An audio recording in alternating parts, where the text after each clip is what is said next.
E vamos lá começar mais uma aula de aprendizado de máquina 2. E hoje a gente vai falar de meta-aprendizado. Meta-learning em inglês. Vai ser comum vocês acharem diretamente com o nome em inglês mesmo. Mas o que significa esse tal de meta-aprendizado? Eu acho que fica um pouco mais fácil quando você vê o outro nome para ele, que é o aprender a aprender. Só que para a gente entender melhor, a gente tem que aprender como que a gente faz para aprender a aprender. E aí isso é tão confuso, tanto aprender, aprender, aprender, que eu não consegui escolher um meme para começar essa aula. Então eu vou mostrar dois. E aí eu vou sugerir que você aí em casa discuta com a sua avó qual desses memes é melhor. O primeiro é esse.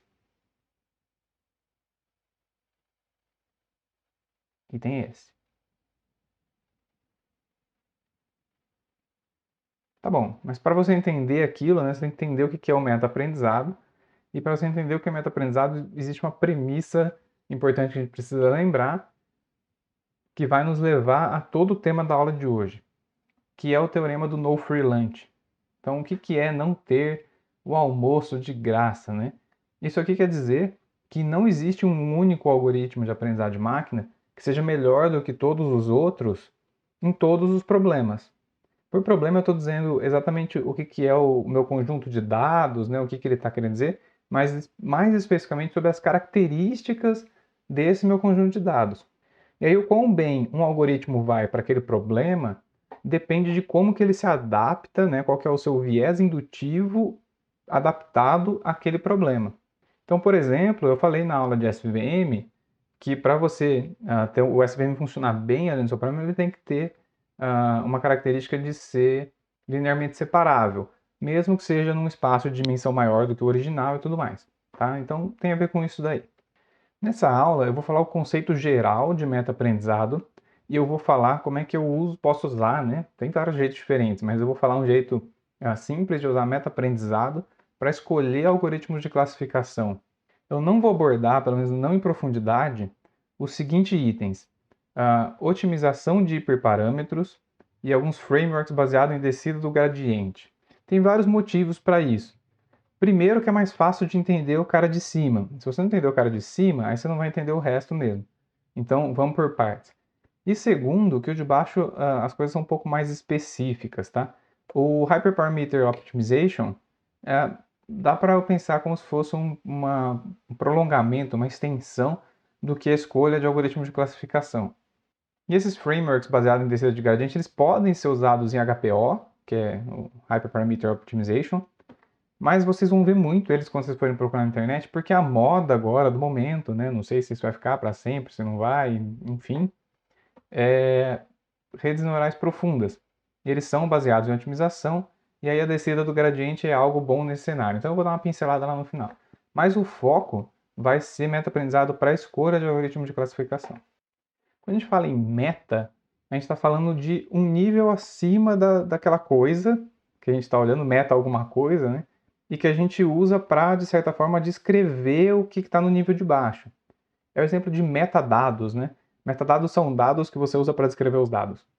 Então, quando a gente fala de meta-aprendizado, a gente está falando sobre usar aprendizado para aprender alguma coisa sobre o aprendizado, né? É muito aprendizado aí, né? Mas fica mais fácil eu falar da seguinte forma. O meta-aprendizado foca em resultados anteriores de aprendizado, tá? Para isso a gente lembra aquela definição do Tom Mitchell, né, que um programa aprende com uma experiência E, se ele melhora uma performance P numa tarefa T, dado E, blá blá blá. A experiência E, a gente sempre falou como se fossem exemplos, né, como se fossem observações de um determinado fenômeno para o qual eu quero fazer um modelo. Nesse caso, a experiência E muda. A experiência E vira resultados que eu tive em outros conjuntos de dados usando algoritmos de aprendizado de máquina. Então acontece que o meta-aprendizado tem mais a ver com aprender a relação entre problemas e técnicas, não mais entre os dados e o atributo alvo ou algo do tipo, tá? E aí eu vou exemplificar não, né? Eu vou introduzir alguns termos já pensando nesse contexto que eu falei de recomendação de algoritmos. Então lá para fazer o meu treinamento e tal, meu input vai ser o seguinte: eu vou ter um conjunto de conjuntos de dados e eu chamo isso de meta-exemplos. Esses meta-exemplos, né, eles têm que ter seus atributos, que a gente chama de meta-atributo, que são as descrições desses dados. Eu vou explicar melhor como é que eu descrevo meus conjuntos de dados, tá? E além disso, eu vou ter ali qual que foi o algoritmo que teve melhor desempenho de cada um, por exemplo. Isso aí vai ser o meta-target, o meta-alvo. Isso é um pouco mais aberto do que isso, né? Igual eu falar, você tem uma classe, é seu meta target lá em classificação, não, mas você pode ter multirótulo, tá? Aqui é a mesma coisa, né? Então o mais simples é, eu tenho um algoritmo que teve melhor desempenho para aquele conjunto de dados, isso vira o meu meta-alvo.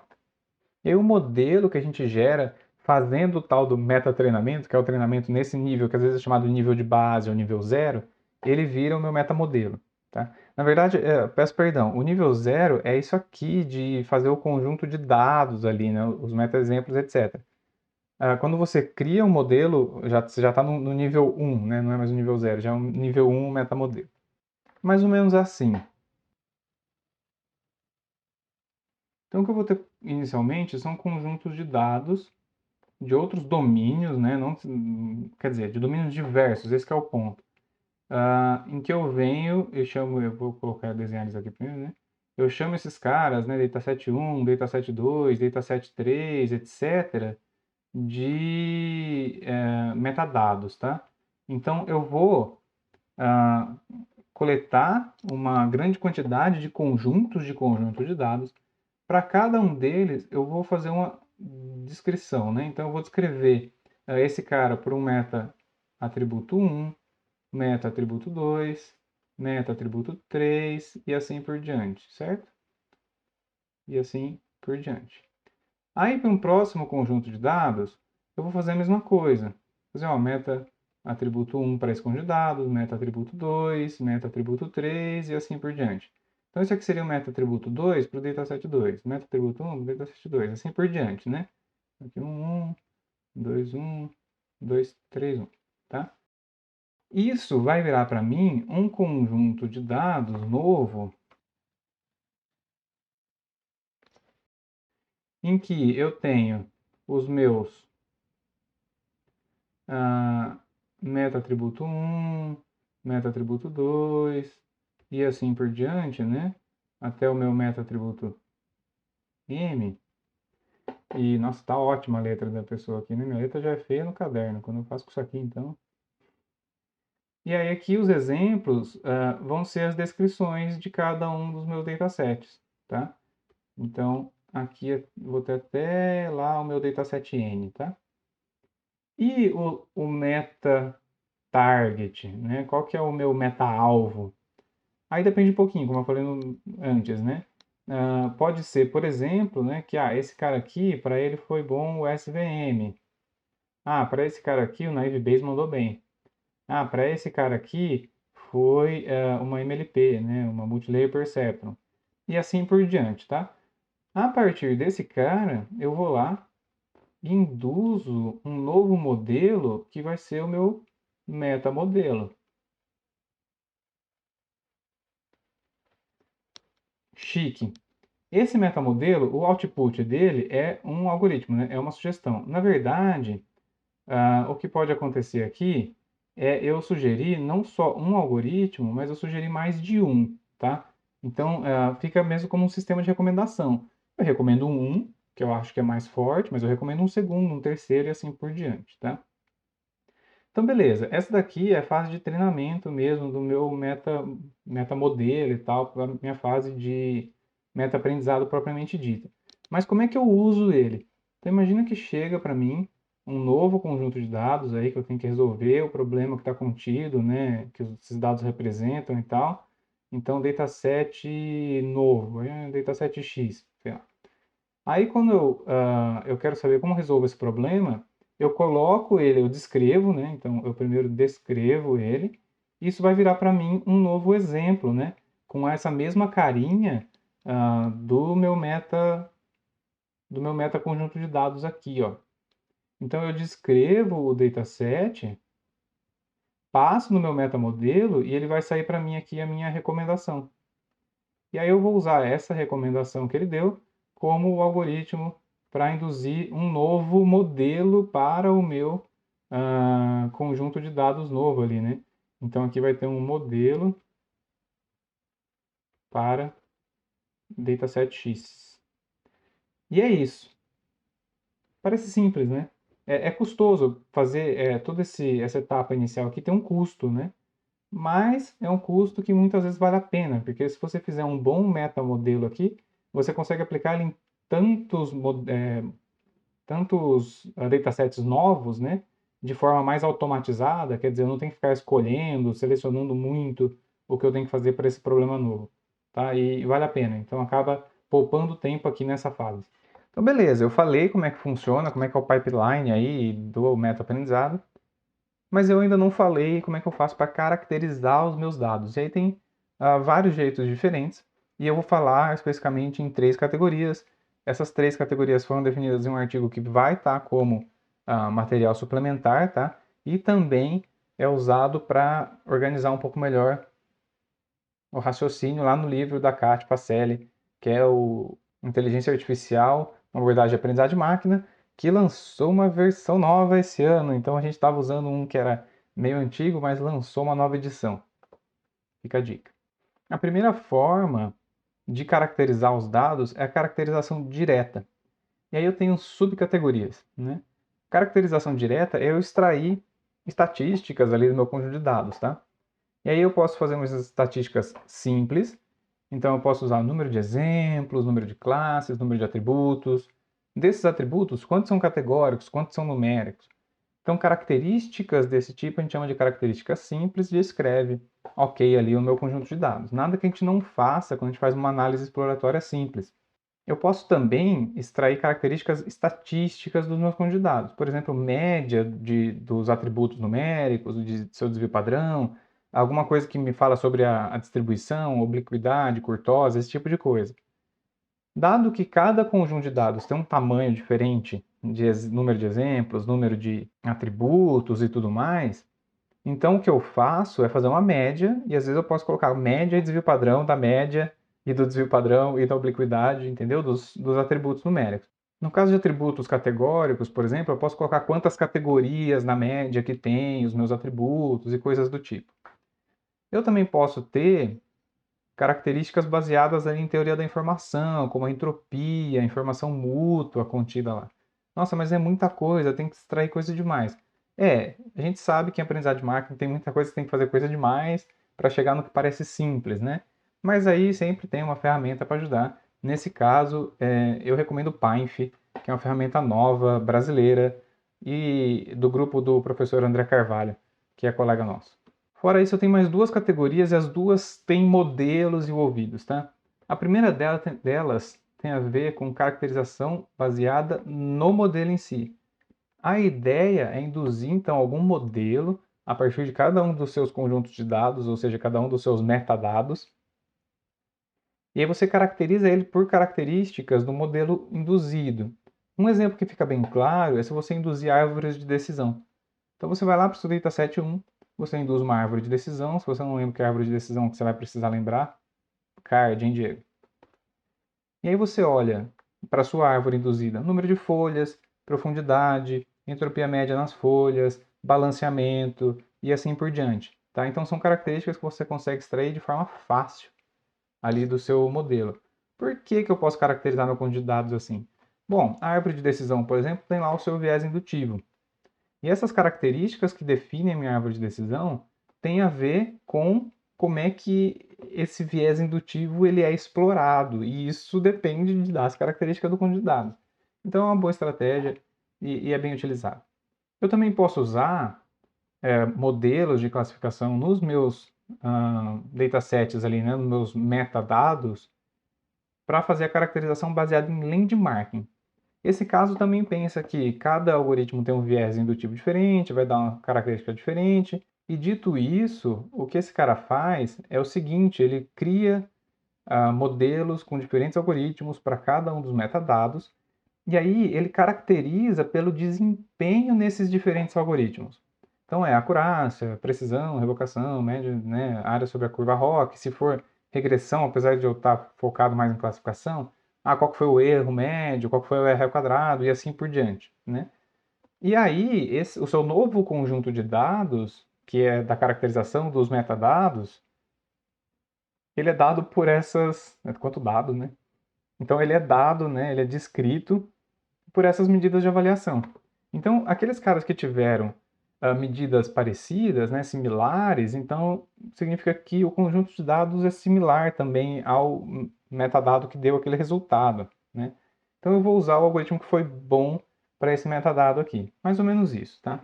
E quando eu digo que é mais ou menos isso, é bom lembrar ali, quando eu desenhei, né, que eu falei, olha, aqui nesse nível você vai induzir um modelo, que vai ser um metamodelo. Esse cara pode ser um NN na sua forma mais simples, né? Então, se eu falar, ó, esse dataset é muito parecido com aquele outro, então eu vou usar o algoritmo que foi bem naquele lá para esse aqui e acabou, é uma recomendação boa já, tá?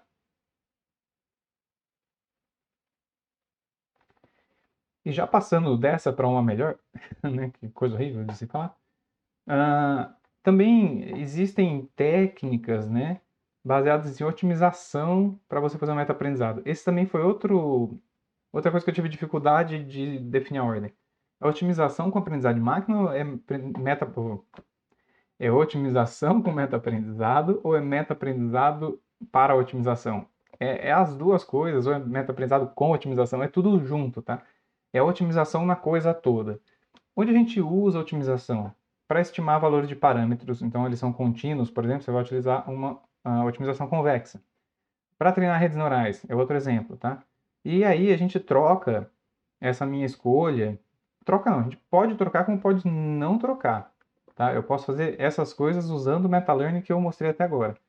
Mas como está bem na moda isso aqui, porque é bom, tá?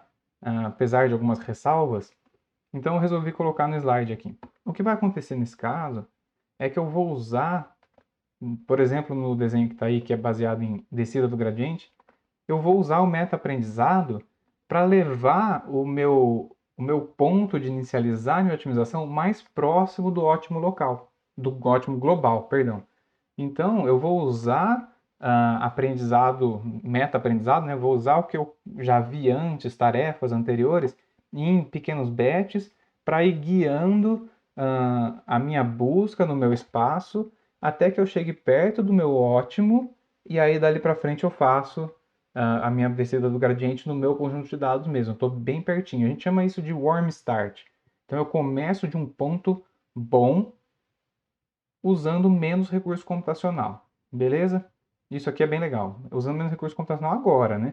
Porque lembra, por exemplo, para usar landmarking, eu tenho que treinar um monte de algoritmo de aprendizagem de máquina antes, né? Então tem um custo, tem um overhead inicial alto, mas aí na hora de aplicar, ele costuma ser mais rápido. E aí para esse cara, eu deixo duas recomendações, que são o Model Agnostic Meta Learning, que é o MAML, sei lá como pronuncia isso, e Reptile, que a pessoa quis dar esse nome porque ele achou legal, mas não é sigla de nada. E aí aqui nesse contexto eu aproveito para dar uma paradinha e falar sobre AutoML, então Automated Machine Learning, que é outra coisa que está bastante em alta agora. AutoML não é o que eu estou mostrando nesse slide, mas o que eu estou mostrando nesse slide pode ser usado em AutoML, tá? Então, é bastante comum as ferramentas de aprendizado de máquina automatizado usarem meta-aprendizado para fazer esse tal do warm start. Porque no fim das contas, o aprendizado automatizado, que é você tirar do usuário ou do especialista todo o trabalho de fazer todo o pipeline, definir todas as coisas, tem a ver com meta-aprendizado mesmo, né? Eu estou escolhendo modelos, estou fazendo HPO e coisas do tipo. Então eu posso usar sim meta-aprendizado para pelo menos parte do meu processo. E aí tem muita ferramenta que faz isso. Começa com meta-aprendizado e daí para frente continua com otimização. Geralmente é baseado em otimização, tá? O aprendizado de máquina automatizada. E aí para encerrar, eu queria falar sobre o meta-aprendizado em nível de instância. Então estou descendo um nívelzinho. E vocês não podem falar que vocês nunca viram isso. Porque na aula de combinação de classificadores heterogêneos, que vai ter card lá em cima, eu mostrei exatamente essa figura que veio lá do livro da Cat Passelli. O que esse cara está fazendo é o seguinte, eu estou trocando toda a ideia, continua sendo algo de recomendação de algoritmo de classificação, só que agora exemplo por exemplo. Então o que eu estou fazendo nesse caso aqui é que no meu nível zero, no meu nível de base, os meus metadados não são mais conjuntos de dados anteriores. São exemplos do próprio conjunto de dados. Então, o que eu faço? Lá no meu conjunto de treinamento, eu faço um leave on out, um cross validation, alguma coisa assim. Tá? Esse aqui é o meu conjunto de dados inicial, tá? De treinamento. Então, isso aqui, ó. Beleza? Isso aqui era o meu conjunto de treinamento. E aí eu faço um leave one out, por exemplo, né? Se estiver muito grande, a gente diminui para cross validation com 10 ou então com 5, alguma coisa assim. Treino o meu modelo e aí eu verifico, né? Então vamos supor que que esse cara está no out, né? Do leave one out. E aí eu treino usando todos os outros exemplos. E aí eu vejo se o meu modelo acertou ou errou. Então, eu estou querendo dizer assim, eu estou usando uma árvore de decisão. A árvore de decisão acertou esse exemplo? Então, beleza. Então, eu copio esse cara para cá. E aí eu coloco a árvore de decisão, acertou. Aí na próxima iteração do Live-on-out, eu vou fazer para o próximo exemplo. Então, eu copio o exemplo T, G, C, T, A aqui, mas falo, para esse cara aqui, a minha árvore de decisão errou. E eu posso fazer isso para vários algoritmos para induzir modelos, tá? Então, aí eu vou ter um erro aqui para a árvore de decisão, vou ter um erro para a rede neural, vou ter um erro para cada coisa. E aí eu induzo o modelo, eu caio em multirótulo se eu fizer isso, né? E aí eu induzo um modelo nesse nível aqui, que é o nível 2, é o nível 1, perdão, né? Nesse nível aqui, eu induzo um modelo, de preferência que seja pouco custoso, uma árvore de decisão, alguma coisa assim, para cada um dos meus rótulos aqui, né? Dos meus meta targets. E aí, quando chega um novo exemplo, eu vou perguntar assim para o meu metamodelo. Meu metamodelo para SVM. Olha, o SVM vai acertar esse exemplo aqui ou não? E aí ele vai determinar para mim se é menos ou mais. Se for menos, eu não uso o SVM. Se for mais, eu uso. Ah, para a rede neural, ele vai acertar ou errar? E faz a mesma coisa. E para o KNN, faz a mesma coisa. E assim por diante. Tá? Eu vou deixar na recomendação aí um artigo meu com um aluno de seu, Caio, que a gente fez isso para séries temporais. E ficou bem legalzinho, viu? E ainda falando em meta-aprendizado em nível de instância, eu deixei aqui um slide sobre stacking, que a gente também viu na mesma aula de combinação de modelos. Ah, mas stacking é meta-aprendizado? Bom, pode-se considerar que sim. No fim das contas, o que a gente está fazendo é também pegando vários classificadores aqui, né? E aí eu tenho um classificador de nível 1 parecido com o que eu tenho anteriormente. A diferença é que eu uso todos os scores, né? Eu não fico selecionando os modelos, mas eu dou um peso maior, um peso menor para o modelo, e quem aprende isso para mim é esse classificador de nível 1 aqui. Então, o que esse classificador de nível 1 está fazendo? Ele está me dando uma ideia da relação entre os meus modelos de aprendizado de máquina e os meus dados. E eu falei lá no começo da aula que é exatamente essa a ideia do aprendizado do meta-aprendizado, né? Encontrar essa relação do problema com o aprendizado em si, beleza? E não de exemplo a exemplo com o meu algoritmo específico e assim por diante. Então é isso, né? Aqui vocês veem um problema que vocês já viram que, ok, eu falo, se eu quiser, principalmente no anterior, né? Se eu quiser recomendar modelos usando isso, eu tenho que ter um modelo, né? Então eu tenho que ter um algoritmo de aprendizado de máquina que eu tenho que escolher antes para poder recomendar algoritmo de aprendizado de máquina. Muito louco isso, né? Então é isso aí, por hoje é só. Yay!